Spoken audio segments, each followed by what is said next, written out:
সূচক সম্পর্কিত সূত্র। আমরা এখানে যদি এ টু দি পাওয়ার এম লিখি, এই একে বলা হচ্ছে বেস বা ভিত্তি, এবং এই এমকে বলা হচ্ছে পাওয়ার বা ঘাত কিংবা সূচক। যখন বেসগুলো একই থাকবে, বেস একই থাকলে গুণের সময় পাওয়ারগুলো যোগ হবে। যেমন A to the power M into A to the power N, এখানে বেস একই হওয়ার কারণে একবার এ লিখে পাওয়ার দুটি যোগ করা হয়েছে, এম প্লাস এন। তার পরবর্তীতে A to the power M divided by A to the power N. Base যদি একই থাকে, ভাগের সময় পাওয়ারগুলো বিয়োগ হবে, তাহলে এখানে এ একবার লিখে ভাগের কারণে এম মাইনাস এন লেখা হয়েছে। এরপর a b to the power m, a m পাওয়ারটা উভয়টার মধ্যে যাবে, a to the power M into b to the power m, a divided by b to the power m, a to the power M divided by b to the power m. পাওয়ারের উপর পাওয়ার থাকলে পাওয়ারগুলো গুণ হবে। যেমন A to the power M, তার উপর পাওয়ার হচ্ছে N, তো এটা হবে a to the power M into n. এখানে রুট এ, রুটের এখানে আছে এম। এই ক্ষেত্রে যেটা করব, এ লিখে তারপর হচ্ছে ওয়ান ডিভাইডেড বাই, এখানে যেই মানটা থাকবে তা, এখানে এম ছিল তাই ওয়ান ডিভাইডেড বাই এম।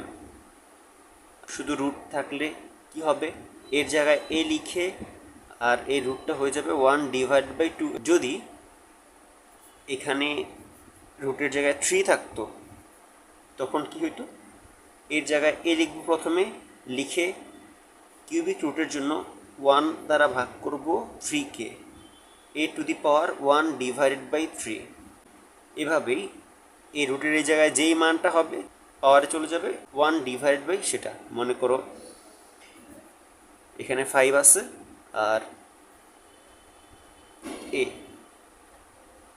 তাহলে এখানে হবে a to the power 1 divided by 5। Next সূত্র, যদি এ ইজ নট ইকুয়াল 0 হয় তাহলে এ টু দি পাওয়ার 0 ইকুয়াল হচ্ছে 1। আবার a is not equal to 0 হলে a inverse 1 equal 1 divided by a. এটাকে আমরা এভাবে বলতে পারি,